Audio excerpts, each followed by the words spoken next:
మనుషునికి బుద్ధి చెప్పుచు ప్రతి మనుషునికి బోధించుచు ఆయనను ప్రకటించుచు ప్రకటించుచున్నాము. అంటే ప్రతి మనిషికి ఈ లోకంలో ఎవరైతే బుద్ధి చెప్పుతారో వాళ్ళు మనల్ని నిజంగా ప్రేమిస్తున్నారని మనం నమ్మాలి.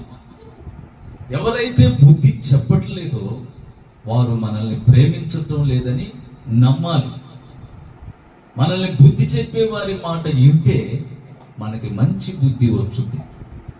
మనల్ని గద్దించే వారి మాట వింటే మనకి జ్ఞానం వచ్చుద్ది. యేసయ్యని తండ్రి అయిన దేవుడు ఈ భూమికి పంపించి ఆయనను కలువరి శిలువ అంటే మరణానికి అప్పగించింది. అందుకని బైబిల్లో ఒక మాట ఉంది, పలురాకాచి చెట్లలో ఒల్లి పద్మము కనబడినట్లు స్త్రీలలో నా ప్రియురాలు